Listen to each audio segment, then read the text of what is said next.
Salam cuan, happy profit, dan salam sehat pada masa pandemi. Baik, saya akan share video pembelajaran untuk analisa teknologi edisi 18 November 2020 dengan update data 17 November 2020. Baik, saya akan coba share screen.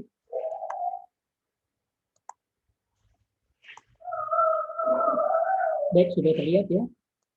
Ini berdasarkan analisa fundamental, ternyata bullish run dari IHSG masih terus berlanjut. Kemudian juga yang terjadi di pasar Amerika, di indeks Dow Jones dan Nasdaq juga terjadi hal yang sama, jadi masih bull run, artinya bantengnya berlari dengan cepat setelah masuk masa trend up.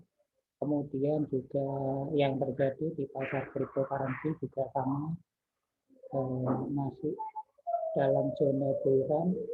Kemudian yang terjadi di forex rupiah perkasa, jadi rupiah sudah mengalahkan dolar,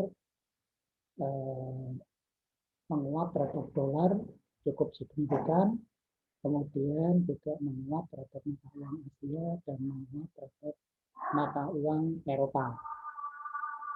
Dan seperti kita ketahui juga, data dari fund manager terbesar di Amerika juga mereka akan mengalihkan dolar, artinya menjual dolarnya ke tiga mata uang.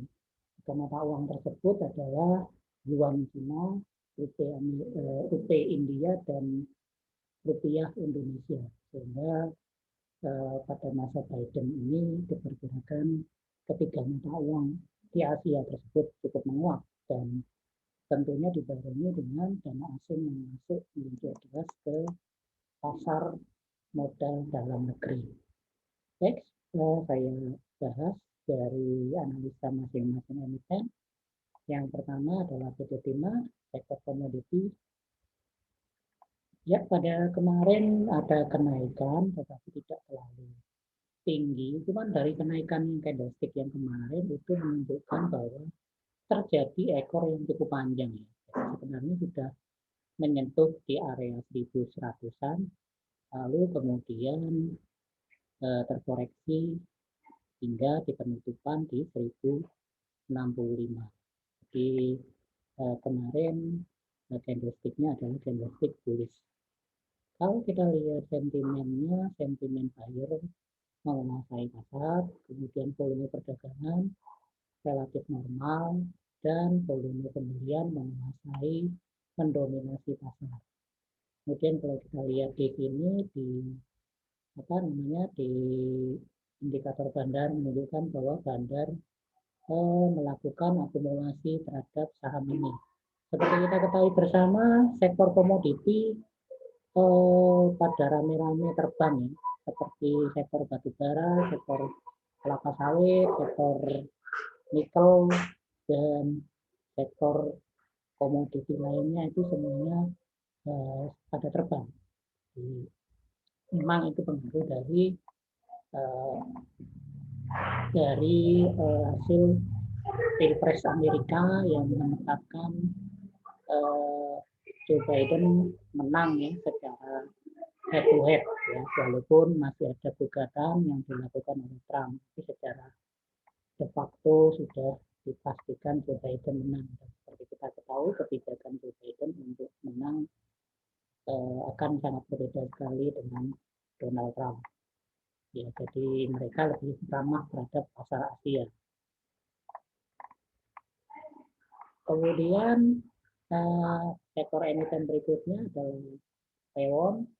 Taiwan bisa kita lihat di sini sentimen buyer yang menguasai volume perdagangan juga tidak terlalu tinggi ya. Kemudian kalau volume perdagangan dikuasai oleh volume pembelian, sehingga Taiwan sudah naik cukup tinggi kemarin ya, sudah 486 dan akan saya kira akan menembus di zona psikologis 500-an, ya akan tembus beberapa hari lagi.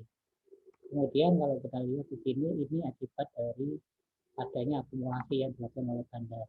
Kalau emotikonnya pun juga emotikon warna hijau sama seperti tim. Lanjut ke emiten berikutnya Unilever. Unilever setelah turun beberapa minggu ini ya, dalam beberapa hari di minggu ini, hari kemarin untuk Unilever candlestick-nya candlestick bullish, jadi ada kenaikan. Dan ini bisa dibuktikan sentimen buyer-nya berwarna biru, artinya buyer yang menguasai. Volume perdagangan tidak terlalu tinggi untuk ukuran Unilever. Kemudian kemarin juga volume pembelian menang tipis dibanding volume penjualan. Ini akibat apa? Ternyata akibat adanya sedikit demi sedikit bandar, dalam hal ini pemodal asing mulai memasuki saham Unilever. Seperti kita ketahui, Unilever adalah consumer good yang produknya banyak sekali dipakai di masyarakat Indonesia maupun negara tetangga sampai ke Afrika. Dan saham yang berikutnya adalah Sido. Sido muncul ini masih dalam zona downtrend terus, tetapi sebenarnya ini juga harus dikolek ya, karena Sido muncul merupakan emiten yang prospek proses khususnya di sektor jamu, ya, jamu tradisional. Bergerak di bidang farmasi, tapi pengategoriannya consumer good ya. Nah, farmasinya adalah farmasi obat tradisional. Ini kita lihat di sini buyer menguasai, kemudian emotikonnya juga masih berwarna merah, dan volume penjualan masih dominan dibandingkan pembelian. Kemudian kemarin ada candlestick turun, candlesticknya cukup turun cukup drastis dibandingkan hari yang kemarinnya, dan ini akibat dari distribusi yang dilakukan oleh bandar. Lalu berikutnya WSKP ya. WSKP ini adalah sektor untuk jasa tol, jasa tol, pembangunan jasa tol, dan sektor konstruksi BUMN. Dia merupakan BUMN, dan setelah dia berada di bawah 1000-an, kemarin kita tembus dan kemarin ada koreksi. Kita lihat di sini sentimennya adalah sentimen buyer, kemudian volume perdagangan naik cukup tinggi, volume yang dominan adalah volume pembelian, tetapi kemarin ada sedikit koreksi untuk waskita. Kemudian kalau kita lihat di sini, ini akibat dari distribusi yang dilakukan oleh bandar. Jadi untuk waskita bisa di hold untuk jangka panjang. Jika memang yang sudah mendapatkan di harga 700-an itu bisa di TP. Kemudian yang berikutnya Wika. Wika ini juga konstruksi ya. Dia banyak memenangkan tender-tender yang dilakukan oleh pemerintah. Ini bisa kita lihat di sini untuk Wika, sentimen buyernya menguasai, emotikonnya berwarna hijau, lalu volume perdagangan naik drastis untuk hari kemarin dan 2 hari sebelumnya. Lalu kalau kita lihat candlestick yang terjadi, ada candlestick koreksi dengan ekor yang panjang. Kemudian kalau ini akibat apa? Karena bandar melakukan sedikit distribusi di tengah akumulasinya. Jadi harga diturunkan sedikit. Kemudian lanjut ke power. Power ini adalah sektor pembangkitan. Dia merupakan kolega dari PLN untuk mensuplai kebutuhan pembangkitan tenaga listrik. Ini bisa kita lihat, buyer menguasai, emotikon berwarna hijau, volume pembelian lebih dominan daripada penjualan. Lalu kalau dilihat candlestick-nya naik, candlestick bullish. Kemudian ini akibat dari adanya akumulasi yang dilakukan oleh bandar. Jadi power masih prospek, harganya juga masih di bawah 1000. Lalu berikutnya adalah Kalbe Pharma, KLBS. Kalbe Farma adalah perusahaan farmasi swasta terbesar di Indonesia ya. Jadi ini cukup prospek karena juga di samping adalah dalam rangka supply atau penyediaan dari vaksin. Nah, diketahui Kalbe Farma bekerja sama dengan Indo Farma dan KF serta Bio Farma.